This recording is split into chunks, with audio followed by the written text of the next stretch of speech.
Hi, Michael. Can you hear me okay? Hi, Ellen. I can hear you fine. Excellent. All right. Well, should we begin our event? Absolutely. Okay, so hello, everybody. I'm Ellen Wiles. I'm the author of a novel called The Invisible Crowd, and this is Michael Hughes, who's the author of Country. And our event is called You Couldn't Make It Up, What Fiction Can Say and Do About Turbulent Political Times. And talking of which, we're really sorry we can't meet you all in person during this lockdown, but we're really happy to have the chance to speak to you all online. So our novels are pretty different in some ways, but they're both politically engaged. They both deal with subjects that are still raw and relevant today. So The Invisible Crowd explores the asylum system in the UK and how we tell stories of immigration, while Country delves into the bloody heart of the Troubles in Northern Ireland. And both our novels are polyphonic, so they use lots of different voices to tell their respective stories. So Michael, would you like to kick us off by telling us a bit more about you and your novel, and then reading us a passage? I will indeed. Thanks very much indeed, Ellen. My novel Country is my second novel. It's a retelling of the ancient Greek epic, the Iliad, but set in the closing couple of years of the Northern Ireland conflict, the Troubles, that is in the mid-90s, so a couple of years before the Good Friday Agreement. And I want to, when I started work on it, my acquaintance with the Iliad was quite slight, so I don't want to assume that in anyone listening or watching. So I'll kind of set out my stall in terms of what that is. It's a very long epic poem which tells a story of the Trojan War, but not the whole of the Trojan War. An incident takes place over a couple of weeks towards the end of the Trojan War, which sort of raises a lot of the issues of the whole conflict. And in the same way, I wanted to use that existing structure to tell a fairly focused story where you could play out a lot of the dynamics of the wider conflict and the historical context of it, and let those kind of come to the surface. Great. Thanks. Well, is there anything more you'd like to say about it before you give us a bit of a reading? No, I don't think so. I'll say that it's written. I'll read a bit from the very beginning, just the first chapter or so, which will take sort of 4 or 5 minutes, and that'll maybe give us a good jumping off point to start. And for anyone who does know the Iliad, will immediately notice a few similarities to the beginning. And for those who don't, or those who do as well, this will give you a flavour of the world and the voice of the novel. Excellent, thanks. Fury, pure fury. The blood was up, lost the head completely. Ackle, the man from the west, the best sniper the IRA ever seen. All called him Ackle, but his name was plain Liam O'Brien, after the Da, big Liam O'Brien, who came out of Ackle Island and bore the name before him. So the son was called Ackle in his turn, though he was born and reared in Castlebar, and he'd never set foot in the place, for the Da always said it was a fearful hole. What was the start of it? The whole wrecking match that sent so many strong souls roaring down to hell, dogs chewing up the guts ground into the road, birds pecking up the splattered bits of their brains, the way London wanted it to go, the way it always is. Here's what. Pig and Ackle fell out. The OC and the Triggerman. Bad, bad news. And whose fault was that? Here's who. One particular prod farmer from up the country, a man all knew as Crisis Cunningham, who owned the land where they were prepping the job that Pig had been renting since the ceasefire was called. 96 this was, the year just turned. The farmer motored down to get back his daughter, for the girl had disgraced him by running away and flinging herself at Pig after he called into the house to settle his account the week before. She was shacked up now at his place, doing his washing, cooking his dinner, whatever else. So this man Cunningham sent word to Pig and his brother Dog, and he was told to come on down to the farm for a wee chat. The whole squad gathered to hear, round the side of the barn, ducked in under the jut of the roof in case a chopper went over, stamping away the cold, puffing into their hands. The old man said his piece, laid it all out. The whole recitation of his credentials and bona fides. No interest in politics of any colour or creed. You pays your money and no questions asked. But he knew better than to frig around with lads the like of them. He hadn't come empty-handed, no sir. A bag full of cash for pig, big bundles of sterling 20s, English notes. The keys to his own Merc. The promise of a prize bull once the next season was done, worth 10 or 12 grand itself. Then it started. The man begged, he plain begged for the young one back, weeping and whining, down on his knees in the wet dung of the yard. She's hardly 14, the light of my life. Please don't touch her, big man, not yet a while. Give her a couple more years to be a wee girl. I buried her mother and my mother both this past year. The heart is already tore out of me. I can't stand losing the last bit of joy I have. Nobody knew where to look. It would scunder you to see a grown man like yon choking on his sobs and snotters. They all nudged other, and the mutter went round, go on there, pig. Let the girl go back home with her da, and we'll have no more said about it. Not pig. He laughed his big dirty laugh right in the poor man's face. Away and I take no orders from muck savage orange bastards.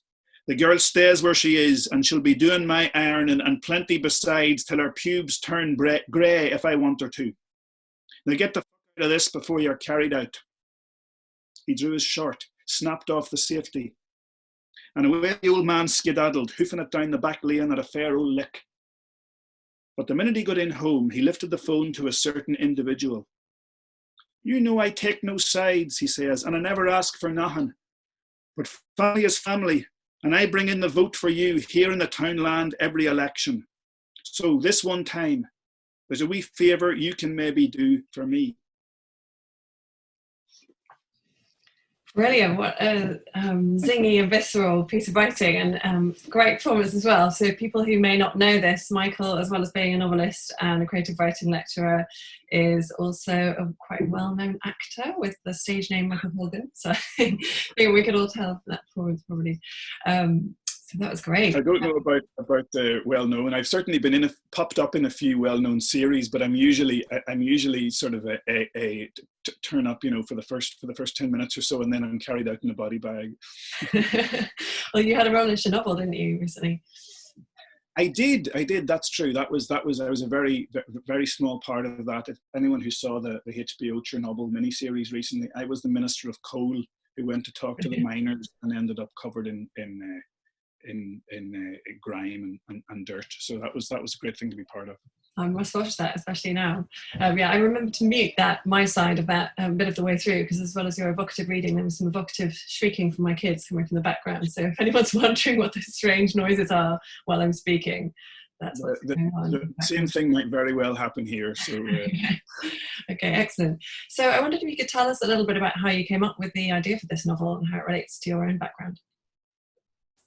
Thanks, Ellen. Yes, I grew up a couple of miles north of the border in Northern Ireland. Just around the time this book is set, I would have been about 16 or 17. So that's the last time I lived there. I went to university in England and have lived more or less in England, certainly outside Northern Ireland ever since. So, that's very much a part of me and part of who I am. But for a long time, I didn't really want to write about it. Partly because I when I was that age in my teens, I was very much turning away from that as in the politics of it and the reality of it. I didn't want anything to do with. I wanted to get as far away from it as possible and put as much space as I could emotionally and psychologically almost between myself and that as possible. So when I even started writing seriously, I was writing about London, the London I was living in, and I was writing about contemporary Londoners without being specific about their background. And most of the people I knew in London, like me, didn't come from London, but came from all over, and that didn't seem to matter. But I suppose as time went on, and this is not a new story, it's a very familiar story of someone getting a bit older and hopefully a bit more maturity and realizing that it doesn't work to turn your back completely on where you come from. And not that I was still very much in touch with family and visiting and so on, but that accepting that those stories were my stories and I did have a right to, and maybe a sort of a responsibility as a writer to deal with some of those things. So after my first novel was published, which was I mean, it was about the history of London and set in a couple of different periods in London. I went back to the idea of writing about Northern Ireland and about what it meant to me to have come from there. I had tried once before to write something dealing with that, and that hadn't worked. So I started completely afresh, and once I clicked into the idea of using an existing structure, using the Iliad, then it began to get somewhere.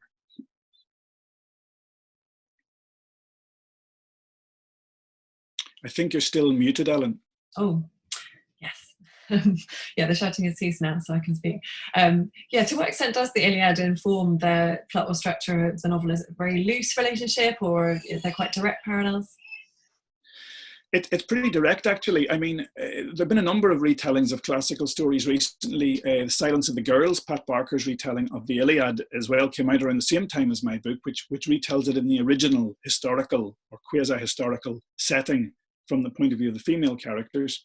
Also around the same time, a book called Everything Under by Daisy Johnson, which was shortlisted by the Booker Prize, which is a very, very loose retelling of the dynamics of the Oedipus story. And mine sticks very closely to the events of the Iliad, but transposes them into a totally different context historically, although I think there are parallels between it. The truth is, when I started working on it, my intention was just to use a couple of incidents and spin a completely new novel around those. And my feeling was that it would very much be the kind of rocks under the landscape. You would have a sense of the shape of it without it really dictating what was visible. But the more and more I dug into the Iliad, the more I saw parallels between what I was trying to talk about and what was present in the original story. And you know, I suppose I should say why I went about it in that way to begin with. One of the things that stopped me writing about the Northern Ireland conflict, the Troubles in the past, was that I didn't have any real direct engagement with it. Nothing really bad ever happened to me. I wasn't caught up in anything. I didn't feel that the stories people wanted to read about that, and that I also wanted to hear about that I had any right to tell those stories. But I also didn't want to fictionalize things that happen to other people, because those people are still alive and still have relatives, and that's sort of exploiting their grief for the sake of a book. And I didn't want to invent things that never happened. So I went around in circles for a while trying to find a way into the whole subject. And it was only when I hit on the idea of leaning on a sort of mythic structure that would allow me to say that this isn't reality exactly. It's not historical fact I'm dealing with, but I'm trying to deal with the dynamics of that conflict using a story that is available to us, and a way of saying to the reader, look, this is the sort of thing that happened. This is trying to get to the heart of what happened without being, I tried to keep the events of the novel within the parameters of what was happening at the time, but it doesn't reflect actual events, and using an existing structure as a way of signaling that I'm not trying to pull a fast one in any sense. Yeah, and what was it particularly about the Iliad that you felt was resonant with the Northern Ireland contract? Were there any, for people who are not familiar with the Iliad, are there any elements of that story that particularly stood out for you as having great resonances for the story you wanted to tell about Northern Ireland? Yeah, that's a really good question, actually. And there were, originally I thought what I realized was that rather than the first novel I tried to write was very much about someone like me who'd come from somewhere a similar background to me and moved away and then come back and tried to come to terms with it. And it was very skating around the central issues and quite like a classic first novel, really, quite inward looking. Not saying that's a terrible idea, but it wasn't working when I tried it. Mm. And I realized that the thing that I was most compelled by, but found it hardest to write about, was the violence itself. I had no experience of that, but that was sort of the elephant in the room as far as my engagement with it. The fact that I grew up in a community where there will have been people, I still don't know who they would have been, but there will have been people walking around next to me in the streets, in the shops, who were involved in very savage murders of people, sometimes people they knew well, and then going about their business the next day, and not troubled by that. I mean, they may have been on some level, but I mean, they believed they were doing the right thing. They believed what they were doing was heroic and that they were on the right side of history.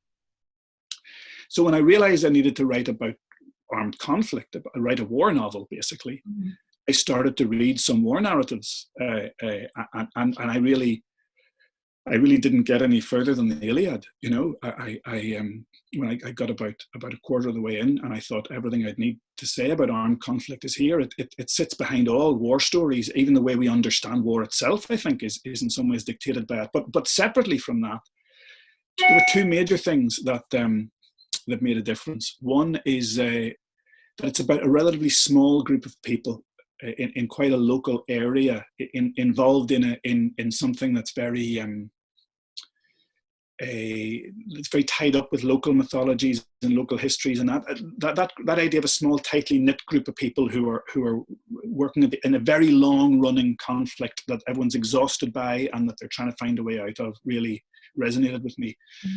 Also the fact that it's incredibly violent. If the passages of fighting in the Iliad are like a stupid horror film, the gore is off the scale. You wouldn't believe the stuff that is there. And it's not, I mean, I'm sure audiences cheered along in the way that people cheer along with gory, you know, action films nowadays, Rambo and so on, as I did in my teens. But it doesn't glamorize the violence unless you find glamour in that sort of bloodshed, which I suppose people do. And the more I read into memoirs and histories of the conflict in Northern Ireland, I mean the Troubles, the more I realized that what I'd grown up in thinking of as weirdly sanitized, seeing on the news that someone was shot dead, there were certain stock phrases that were used, didn't actually reflect the reality of what that violence meant to those involved. And I'm not a violent, I have no history of violence in myself. I'm not a physically aggressive person, and I don't understand that side of life. And as I began to read into that and think about it, I realized that the nature of the violence itself, the extremity of that and the savagery of that was something I wanted to get to grips with, and that the extremity of the violence in the Iliad sort of gave me permission to go there in a way. Yeah. And as people will be able to tell from the introduction, the beginning of the book that you perform, there is a lot of violence in the novel, but for people who might have qualms about that, you know, the voices are so full of humor often, as you know, dark humor, and so vivid and charismatic that it really lifts that off the page, and to me made it completely compelling, despite, you know, the moments of quite excruciating violence in the novel. Can you talk a bit about how, as an actor, you approach the question of voice, because you really make the voices sing in this novel? Thank you. Read aloud, I'm delighted that reaction to it, and I was very consciously. My first novel was a bit more sort of self-consciously literary. It was written in different registers and different modes, and it was a sort of performance in a way. I wanted to I'm happy to admit there was an element of me that wanted to show off, in a sense, show my range and show what I was capable of, and that was all in the service of a story and a structure and so on. But there wasn't that was definitely part of what was going on, I think, looking back. With this novel, any writing in a public form is a sort of performance, but I wanted to write in this novel in a mode that would be read and enjoyed by the people I was writing about. That was really it. I wanted a voice that was very much of those people. I wanted a structure that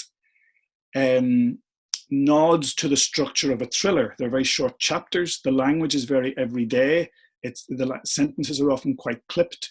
The dialogue is quite often quite hard-boiled in a sense, although there are other elements to it as well. So that was one side of it. I wanted the story to be told in a voice that was of that place and of those people. I've also always been fascinated by and again, this isn't original or unique in any sense, but by the way the Irish use English, and by the rhythms and possibilities of Irish English. And my mother, for example, uses turns of phrase probably that she's invented herself, maybe invented as she's saying them, but they're quite extraordinary and surprising. And and there's a great pleasure for a lot of Irish people in language and what you can do with language, and having fun with language, and mucking about with it. And I wanted to get into that really, and try and have some fun with that, play with that voice. And to me, as a writer, when I sit down, this all sounds, I realize as I'm talking about this, it all sounds very calculated, and I'm rationalizing this after the fact that this was all very messy in the process. And when I sit down to write, the first thing I'm looking for is voice. I really can't get anywhere with a story or a piece of fiction until I click into the sort of voice I feel is right for the story. And that's a very instinctive process. I can think about it afterwards when I have to talk about it, or just for my own sanity to make sense of it. But it's much more like cooking, like adding ingredients and tasting something until it tastes right. And so I played around a lot with different modes and voices and registers until this one seemed to sort of click. And even then, it developed over the course of the writing. And there are sections of this book that were written, a year or two, maybe years before the end was written, that I can see the difference in. I feel it tastes slightly differently to me, that I hope doesn't come across necessarily to the reader, or is allowable because you're with a different character and so on. But ultimately, it sort of hit a vein that felt right, and that I could write the whole story. And the major question I had in the process of writing was that the story does switch between the Irish IRA point of view. One set of characters are the IRA, an IRA unit who are planning an attack on a British military base. And then some sections, a minority of the story, but some sections are told from the point of view of the British soldiers, the army, and one character in particular, an SAS officer. And it didn't seem right to me to tell those sections in the same local idiom, but I couldn't see another way to do it. And in the end, when I got to the point of showing drafts to my publisher, they encouraged me to keep it in the same idiom. And I suppose when you look at the example of the Iliad, it is a Greek poem written. I tried to find out from various academic friends what Trojans would have spoken, but I never got a clear answer. So it's all told from a Greek point of view in a Greek voice, even though it tells it from both sides. So I suppose I felt happy enough with that. Yeah, absolutely. It creates a real sense of flow through the narrative as well. Yeah, that's great. And apart from the Iliad, obviously, were there any other literary inspirations for your novel, this particular novel? Any other? Yeah, there was one in particular that was in my mind. Is a novel called The Butcher Boy by Pat Mccabe, which was made into a film by Neil Jordan. The book, I think, came out in the late 80s or early 90s, but I only read it maybe 4 years ago, in the early stages of writing Country, although I had seen the film, and the film had made a huge impression on me because it was very much set in the sort of community I come from, and I don't normally see that faithfully done on screen. The book itself is written from the point of view of a youngster. I can't remember what age he is, but let's say kind of late, 9 or 10. And he's very much involved in some very dark, violent stuff, but it's told in a very appealing voice that draws you in. And before you realize what you're into this horrible, dark stuff. And he doesn't realize that it's horrible and dark, but it's also a very local voice and very much in the idiom and the language that I grew up with.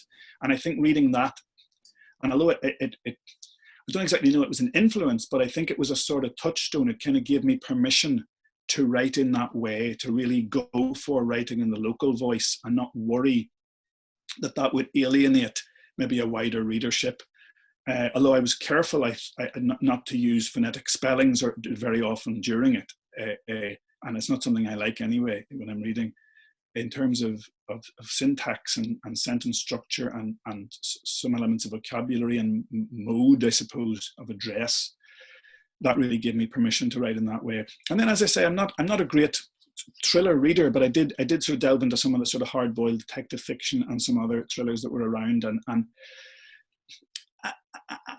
some of the memoirs written around the conflict as well were influential. But I suppose it was one thing that made it a hard book to write is because it's one of those cases. I was a bit of anxiety around sounding pretentious when I say this, but it's true in this case. It was a book I wanted to write because I wanted to read it, because I hadn't read, it may be out there, but I hadn't read a book that was told solely through the point of view of the people involved in the violence, that really put you through in their eyes, in their world through their eyes, and didn't give you an outside perspective looking in on this and passing judgment or reflecting on it or whatever, that really made you do that from within their point of view. And that really was about the violence, not about the effects of it in the local community or about the historical context, the historical effects. That was really a book about fighting, about men fighting each other in service of an idea. And if the book's about anything, I suppose it's trying to scratch away at the idea that is, and this feeds into, I think, what we talk about in your book up to a point, is it ever right? Is war, armed conflict ever justified in the service of a political idea and what it does to people and communities? And I might be sort of instinctively, personally, pacifistic, but I'm not a pacifist politically at all. And so you have to, there is a point at which it's justified, but where is that? And where do you locate that? And how do you square that you're, one of the features of the book is that there's a whole level of this conflict of people who are directing it and politically pulling the strings without actually getting their own hands dirty. And in a sense, we all do that in as much as we rely on the fact and the presence of an armed forces and a well-equipped military and everything to keep a sort of balance of power in the world and in the nation. I know I'm getting slightly off the point here, but I think if you go down those moral issues in your head, it can be a bit of a rabbit hole. And I suppose I felt like chasing that rabbit for a bit. Yeah, definitely. That's a great reason to start off down a process that can often be extremely time consuming, so I'm very well aware. Yeah, great, that was so fascinating. Thanks, Michael. Is there anything else you wanted to add about it before I move on to introduce mine? No, I don't think so. I'll just say that here it is, which I know people are buying books mostly online at the moment. That's the UK version. I've also, if anyone happens to be watching this in the US, it's been published there with a different cover, and it looks like this. Oh yeah. So so both great covers. I especially love the US one, actually. Those tributes. I do too. Yeah, it's very, very, very nice. But no, I'm delighted to have the chance to talk about it.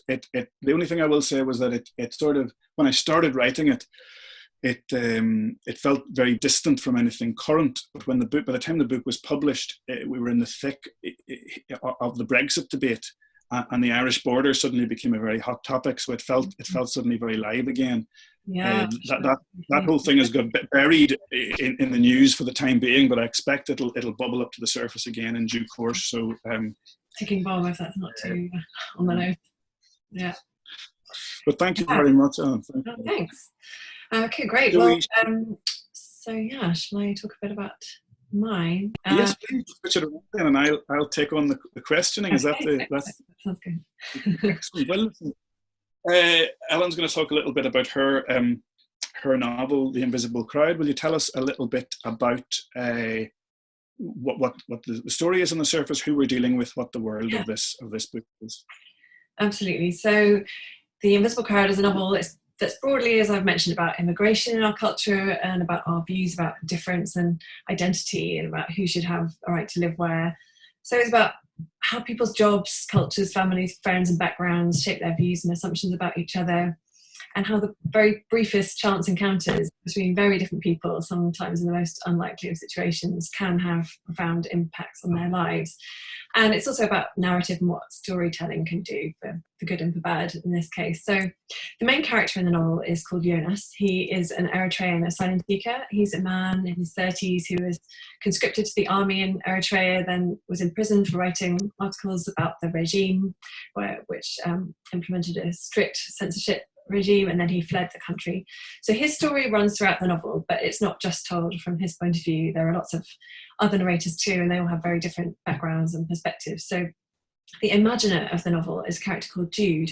So she is a young barrister, just like I was when I came up with the idea for this book about a decade ago now. So Jude is a young mum. She's at the early stages of her law career, and she's very stressed out about her workload. And thinking about quitting law altogether when Jonas's Eritrean asylum appeal lands on her desk, and she realises that she shares a birth date with him, but they couldn't have had more different lives. So she becomes fascinated by his case and imagines the dry legal documents in front of her coming to life, which they effectively do in the rest of the novel. So in the beginning, we meet Jonas when he's working in this shellfish factory in Grimsby, who's just been smuggled over to the UK alongside his best friend from home. Then he escapes and makes his way to London, where he tries to forge a new life. And Gebre takes a very different path. So the novel explores how it happens and how they try to save each other and save themselves. Then threaded in between Jonas's chapters, with Jude occasionally checking in. Every alternate chapter is narrated by a different person who Jonas meets while he's in the UK. So there's a bin man, a teacher, an artist, a Conservative politician, a Home Office interviewer, another Eritrean refugee. So it's a bit like Jude has this set of witness statements in front of her from people telling the story of how they met Jonas. So along the way, there's an illicit love story, there's a few crimes, some cross-dressing, an imprisonment, political drama, and then at the end there's this tribunal hearing where his case gets decided by a tribunal. So I thought maybe I would read from a little bit of the novel where Jonas first arrives in London. So Please do, yes. Yeah. Okay, so at this point he's just escaped his traffickers. So I'll start from the part where he's snuck onto a train and he's just slipping away from the conductor on the train. So down in the furthest carriage, the toilet was occupied. So Jonas slouched down into a seat. The top of his head couldn't be seen from behind. He realised he was rubbing his scarred fingertips together, a tic he'd developed since they were burned off, as if he could magic the sensitivity back. Across the aisle, an elderly lady was looking at him sideways, but when she saw him turn to her, she immediately pretended to return to reading her newspaper. She was wearing pristine pointed leather shoes, and her hair was set in immaculate ringlets like a wig, so white it was almost purple. It was actually a very pale purple. The headline on her newspaper read, "Smuggling gangs want to sneak Calais migrants into Britain to commit crimes here." Jonas turned to look out of the window. Unseeing, he clasped his hands, felt the sharpness of his nails digging into his knuckles. He wondered how many smuggled migrants like him there were in the UK right now, and where were they all? He supposed he'd meet more when he got to London. He wished he didn't have to find his way on his own. He already missed Gebre like a limb. At King's Cross Station, announcements boomed from the tannoy like a robotic priest's pronouncements across the hundreds, perhaps thousands of people on the concourse. Jonas weaved slowly through them, thinking how strange it was to be surrounded by so much energetic life. White faces might even be a minority here, he was pleased to note. There were lots of other black and African faces around, also Chinese faces, Indian faces, Hispanic faces, faces with features he couldn't place. So he didn't feel like he stood out too much. But he did seem to be the only person in the station who wasn't attempting to rush for a train or staring with an anxious frown at the departure board. He leaned against a pillar in front of a coffee shop, closed his eyes to inhale the scent, and was right back in the Asmara house, walking down the stairs and towards the intoxicating aroma of roasting coffee beans emanating from the kitchen, mingled with incense and song. His mother by the stove, her voice filling the room, wearing her favourite outfit, that burnt orange wrapped skirt, that blouse resplendent with palm leaf patterns. He looked inside and watched the barista standing at the sleek chrome machines, bashing coffee grounds out of a filter gadget, refilling, locking the gadget into the machine, putting blue paper cups underneath to catch ebony streams of espresso. Perfect-looking concoction in seconds. He thought of how long it took his mother and Melat to make coffee the traditional way, how they'd measure out the bright green beans, pour them into the menkeshkesh, roast them to a dark brown, grind them with a pestle and mortar, pour them into the jabena, heat and fan it on the stove. Melat loathed the ritual, but their mother insisted on it whenever guests were invited over. It was so long now since he'd had any kind of coffee. He watched the customers process out of the shop, blue paper cups of deliciousness carried unthinkingly in their hands. A couple of sleek-haired ladies in high heels clip-clopped past, and the blonde one glanced at Jonas and wrinkled her nose. A targeted wrinkle, a clear message. He looked down at his overalls and tilted his head to sniff his armpit discreetly. Bad. Of course it was bad. It was just hard to tell quite how repellent you were to others when you got used to your own smell. Not just body odour, you probably reeked of fish guts as well. The thought prompted him to scan around for Aziz or Blackjack. But why would they be here? They were just small-time con artists. They'd never actually come after him, just as he told Gebre. Outside the station, a road heaved with revving cars and grand, grumbling red buses, black taxis as glossy as aubergines, and intense cyclists with helmets on, zipping through tiny gaps. It was all so loud, so intense. Jonas felt the sharp edge between pleasurable anonymity and terrifying loneliness. But he had to focus on the task at hand, to source some coins and call Auntie. He wondered whether she lived far from here, what she would look like, what she would be like, whether she would be as smiling and maternal as he imagined, whether she'd be able to offer him a floor to sleep on, even just for a few nights. Surely she'd be generous enough for that. She'd known his mother well, according to Malat. But even Malat had never actually met this Auntie. She'd just read out her number to him over that crackly line. He'd written it onto the back of his hand, repeated it aloud over and over, then he and Gebre had spent the next few evenings testing each other on it. He went up to a couple of people, asking them if they had a coin for him to make a local phone call, but they just shook their heads and said sorry, as if the thing they were really sorry about was that their walk had been interrupted. He gave up and walked slowly around, scanning the ground for drop change, wondering if he would have to ask someone to borrow their mobile phone or sit down and cup his hands, until, behind a kiosk selling newspapers and sweets, he spotted a silver glint. He squatted down. It was a small, angular silver coin, 20 pence. He brushed off the dirt, examined the image of the Queen, who looked surprisingly pretty, and then looked around for a phone box. When he found one, he was so anxious to get the coin in the slot that it sprang out and bounced on the floor, nearly rolling out of the booth. He rescued it, put it in with more care, and dialed the number. Auntie, it is me, Jonas. I'm here. How do I find you? A quiet stuttering on the line as he waited for the ring, but instead there sounded 3 notes rising in pitch, then again, then again. This number is not recognised, a curt woman's voice informed him. He must have mistyped. He tried again, more carefully, concentrating on every button. The same 3 notes. This number is not recognised. He let it repeat a few times, then dropped the receiver so it hung from its cable, groaned low and long, and sank down to his knees on the grubby floor. He closed his eyes for a few seconds, then opened them and fixated on the abandoned Coke can and globs of old chewing gum stuck in the corner. Had he memorised Auntie's number wrongly? Surely not. He'd checked and repeated it so many times. Had he written it down wrong? Again, impossible. The line was crackly, but he'd had Malat repeat it twice. So had she been given the wrong number? Or had Auntie left the place she was living? He would have to ask Malat when he had enough money for a long-distance call. If only he had an address for Auntie. What was he supposed to do now? So I guess I'll stop on that little cliffhanger. Great, thank you so much, Ellen. That's terrific. There's a huge amount to talk about, and where I'd like to start, if you don't mind, is I think you said in your introduction that you were a young barrister at the point when you started writing this novel, and I wondered, obviously your own professional experience feeds into it, but was the story that you used for this novel suggested by or even based on an actual story that came across your desk, as it were? Well, it was inspired by a case that I worked on, an Eritrean asylum case, but the story is not actually based on that story really in any material way at all.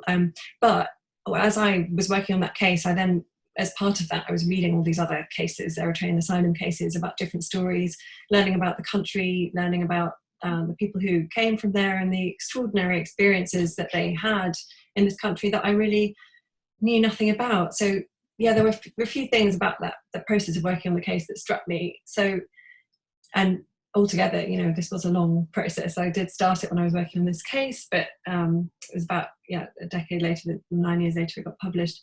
So firstly, I was really struck, I knew nothing about Eritrea before, for a start. So it's this extraordinary country with this comet-like history. So it was formed after this long war for independence against Ethiopia, after this botched British colonial handover, and it won this war against all the odds with no international support, with its soldiers wearing plastic sandals and running their own schools for children on the front lines. And geographically, I was really interested. It was this thin strip of country that runs along the East African coast below Sudan, with these dramatic mountains rising up from the coast. It has lots of Arabic influences. And its capital city, Asmara, where Jonas grew up, features this crazy futuristic architecture from the Italian colonial era, dotted with espresso bars. And after its independence, Eritrea had these idealistic dreams of this brighter future, and then this border dispute flared up with Ethiopia, and it sadly descended from this really exciting time for this bright moment into the world's most repressive military dictatorship.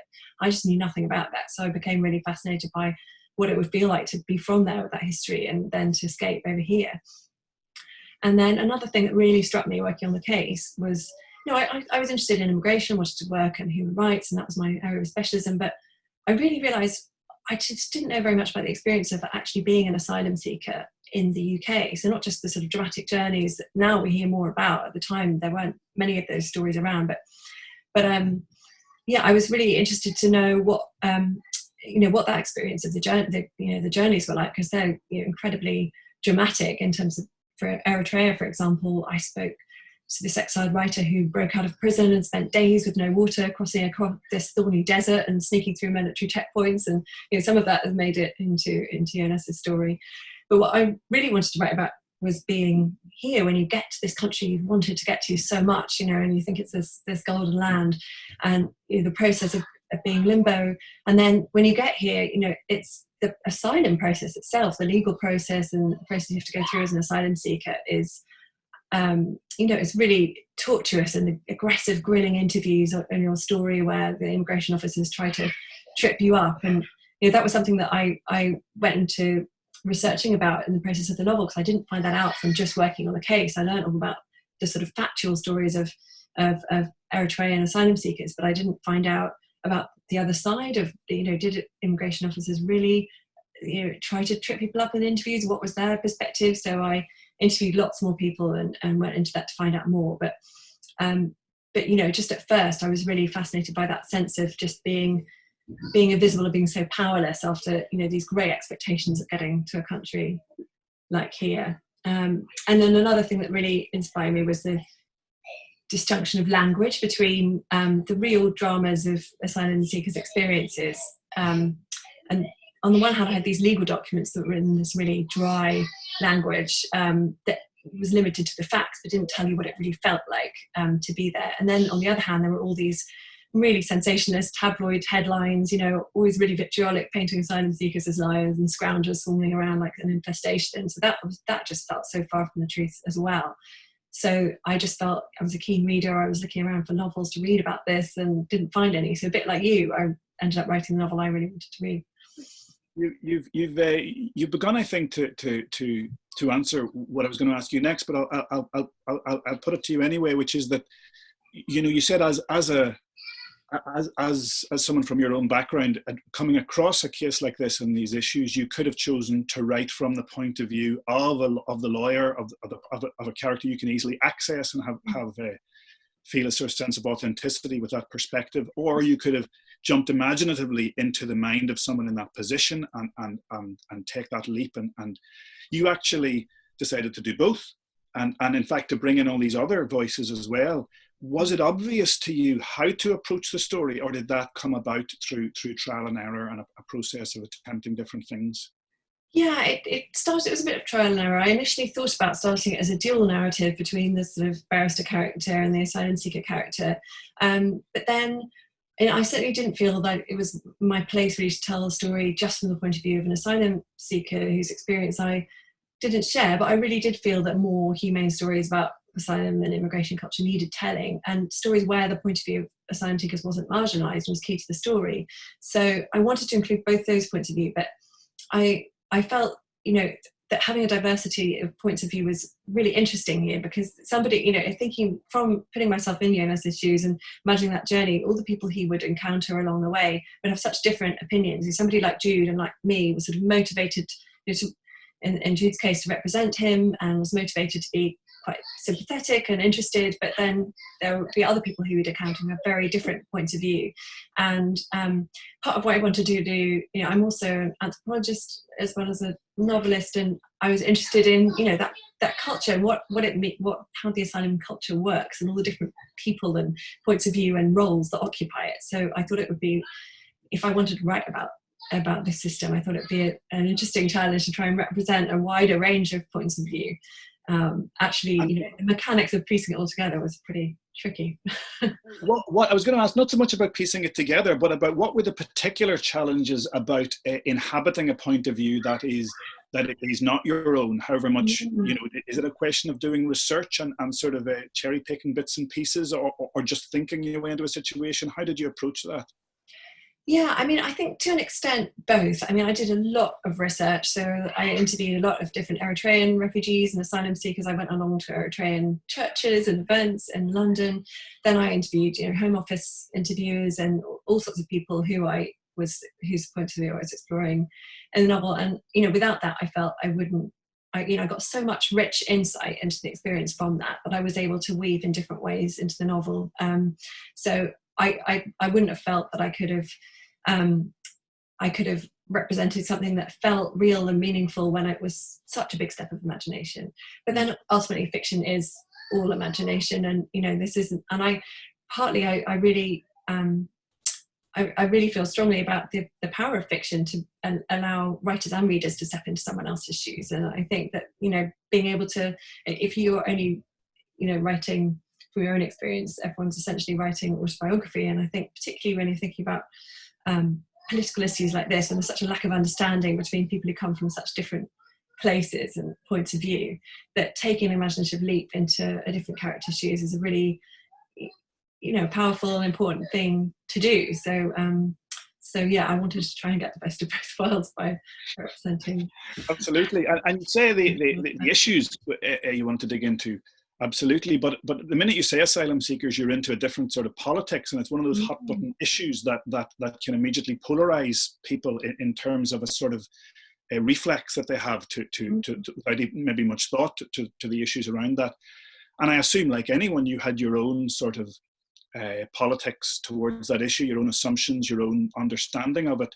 Did that side of things change over the process of researching and writing? Did you come to have a more, or did it simply reinforce what you already sort of maybe instinctively sort of felt or had experienced as a lawyer? Yeah, interesting. In many ways, it reinforced it, and in fact increased my outrage. When I heard about the ways in which people I spoke to had been treated, and the incredibly brave things they'd gone through to get here, and the reasons why they'd had to leave in the first place, and then what they had to endure in this country. It was supposed to be a liberal democracy, treats people humanely. But on the other hand, my interview with the immigration interview was also really eye-opening, because I just thought, well, why would you want to do that job, and why would you want to trip up people who have obviously had such a hard time? But then speaking to this guy who I interviewed, who was just profoundly stressed about his job, and he'd kind of fallen into the job, but he needed to keep a job and to earn a living, and he was had all these targets that they had to meet, this really, really high workload. So for them, he said, well, I don't want to be I don't want to be a nasty person, but ultimately the quickest way to test them out and basically get to an answer, and and also meet targets for people who they're rejecting, is by trying to trip people up on their story. And it seems really inhumane, but that person's job is created by the system, and it was hearing his point of view gave me a different take on the demonization of individuals, when actually where someone's coming from is often a function of the system itself. Another question I was curious about, it's one thing to come across a story like this, or a set of stories like this, and feel compelled and angry about it and want to engage with it. It's another to feel like you want to write fiction about it and put that amount of commitment into it. Were you someone who had felt an urge to write fiction for a long time, but never maybe found a compelling story, or was that just simply an answer to this particular issue for you? Oh yeah, I'd tried to write several other novels, and I'd sort of embarked with, this vision and lots of enthusiasm, and then sort of trailed off and wasn't sure about where the structure was going and whether this was working, and kind of just gave up. So what was different this time? So what was different this time? I think a combination of things. One, I was just felt that there was a need for this story. Like you said, it was something I felt I wanted to read that needed to be there. I felt that just wasn't enough at that time. Now there's a lot more about fiction by and about asylum seekers and refugees, but needed to be written. And also in terms of the role of fiction, I've alluded to this a bit, but I feel like it is really important to have fictional stories that interrogate these sorts of political issues, because it adds a level of the human experience and emotional, the emotional side of being in this situation, rather than just the facts. It allows readers to actually not just learn about the facts of asylum seekers, but to imagine themselves in that position. I think that's a really important thing. So I believed in that, but also, I long loved writing, tried to write, and I thought, right, this is something I really want to do.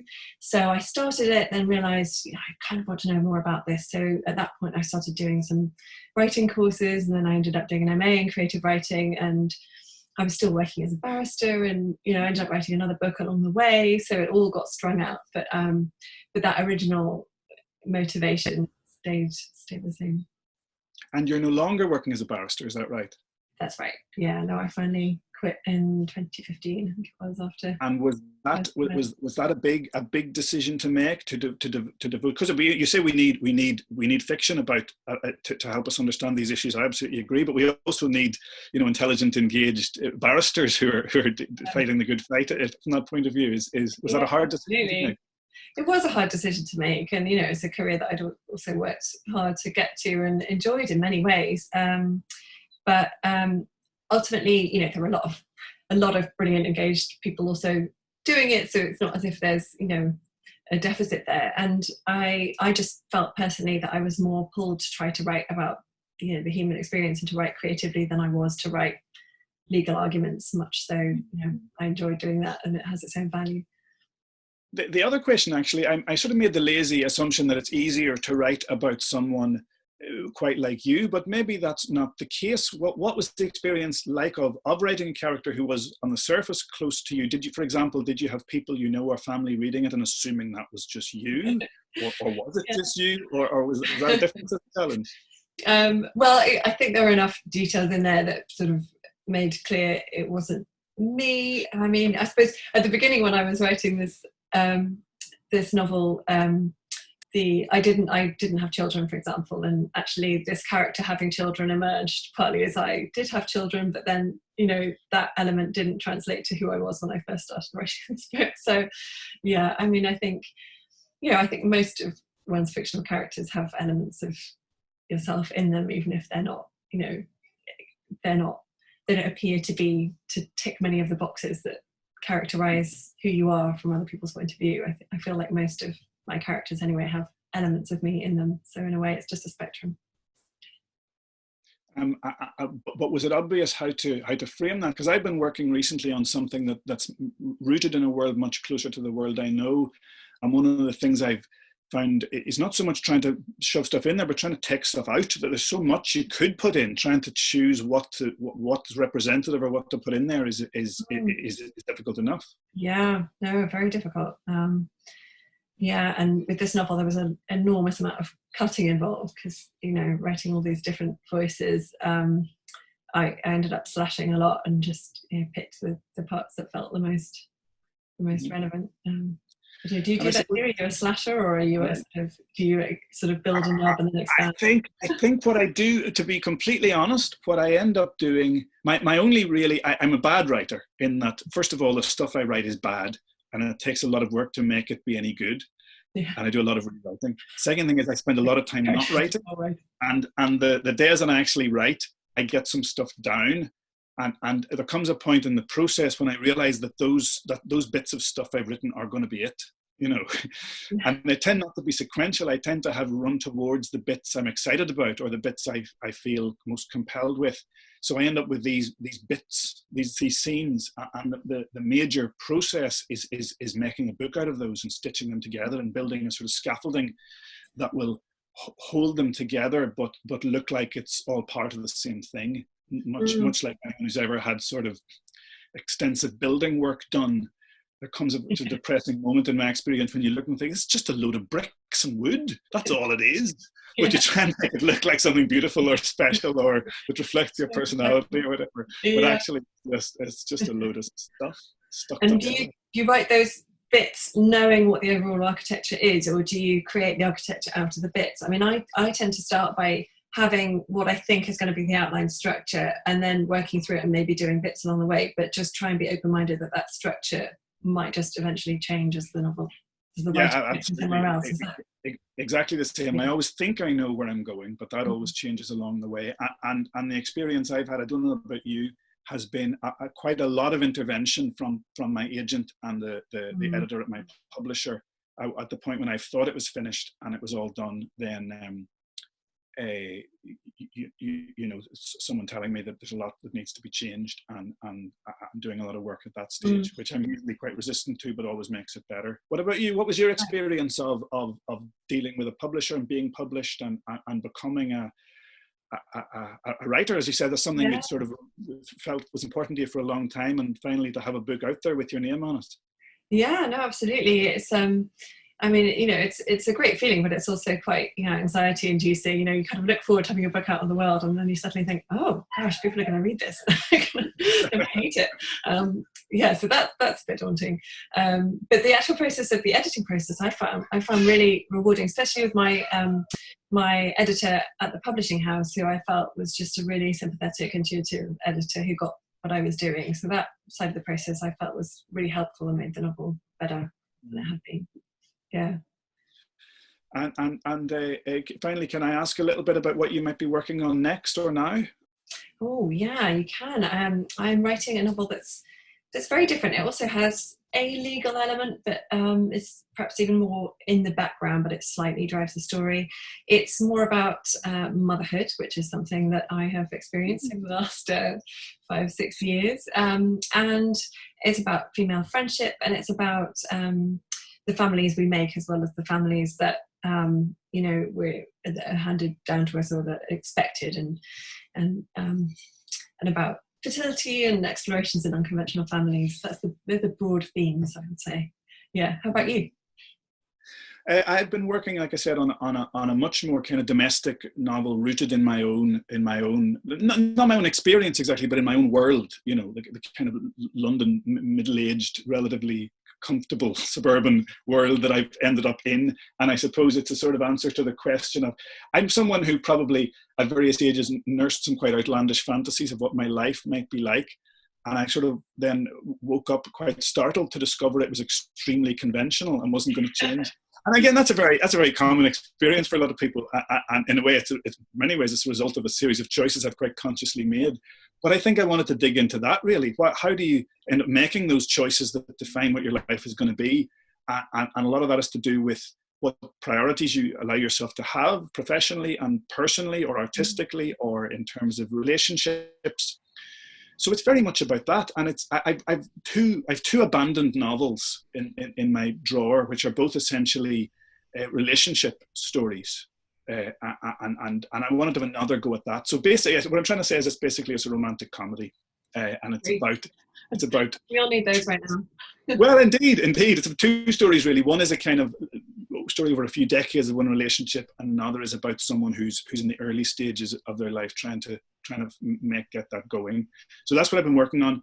I've taken a little break from that to do some research into, I won't say very much about it, but into a family, an ancestor of mine who had a very interesting life, and so that might turn into something, but that's a sort of a side issue. Yeah. And I will also say, since we're here, I have no idea, those of you who are watching this, when you're watching this, for us it's the end of April 2020. We're into several weeks into the sort of lockdown of the coronavirus crisis.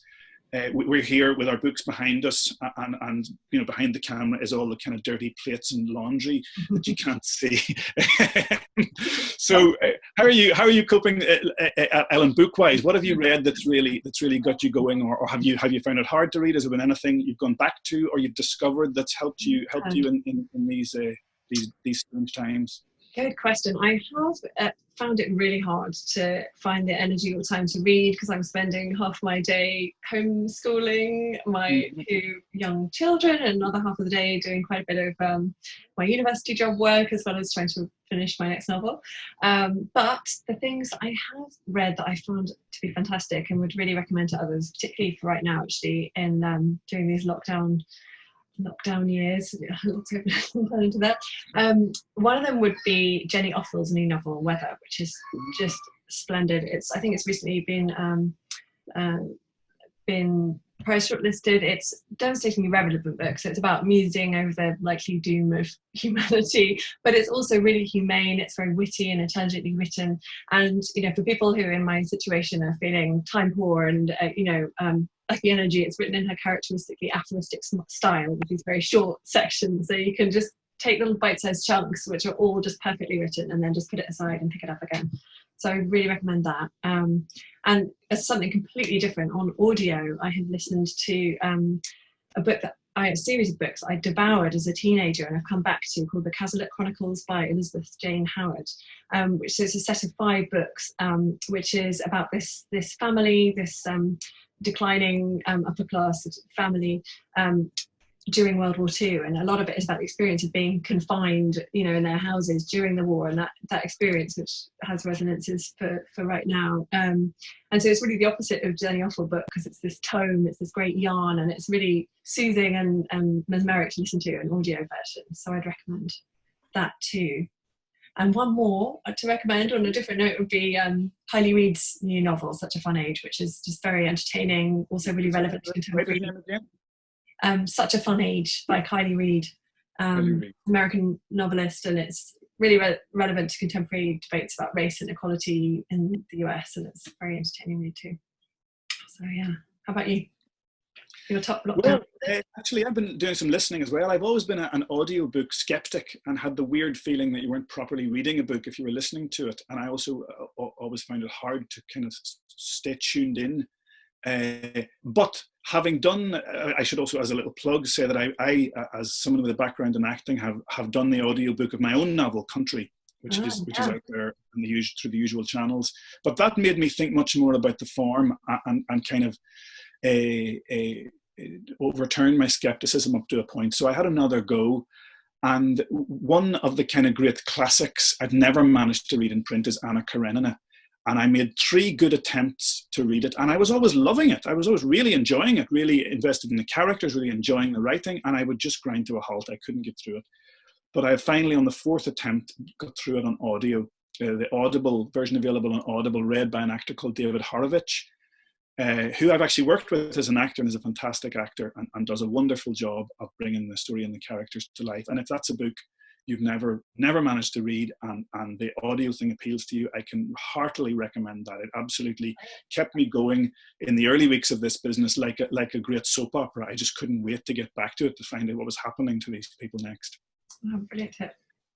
In terms of new fiction, a novelist actually had a lot of press, I think, a couple of months ago, called Hurricane Season by Fernanda Melchor, I'm not sure how to pronounce it. Yeah, published by Fitzcarraldo Editions, and it's, in a sense, it comes from the same very, not making any comparison, but in terms of the style and the subject matter and maybe the intensity and violence, it's not a million miles away from Country in some aspects, but I found that hugely exciting in the way it inhabits a voice that is very different from the writer. What I understand about the writer's background, the way it inhabits a range of voices in a particular sort of small community, the way it goes into the extremity of some people's experience in terms of violence and all sorts of other. It's a very dark book and it goes to some very dark places, but it's hugely exciting to read and really exhilarating. I found that really enjoyable. Those are the 2 things that stick out for me. Excellent, thank you. Well, thank you everyone for listening. I hope you enjoyed it. I should hold up my book as well. Yes, please do. Sorry. Your lovely cover too, so everyone can see them and remember them. Please do borrow both our books from your local library or find them at an indie bookseller or listen to them. You can find out more about us on our respective websites. I'm sure if you Google our names, you'll find those. If you have any questions, please do ask the library and I'm sure they'll pass them on, or get in touch with us directly on our websites. And it's been really fun doing this event. And thanks very much for listening. Thank you. Yes, thank you, Ellen, for taking charge and for good questions. And yes, absolutely, I'm equally happy to take any questions. You can find, as with Ellen, you can find our addresses on we both teach at universities, the university websites, or indeed I'm far too available on Twitter, so you can always, if you're a Twitter person, you can always find me there. Yeah, I'm on Twitter too, so yeah, do get in touch and chat if you like. All right, good luck with the lockdown, everyone. And thank you very much.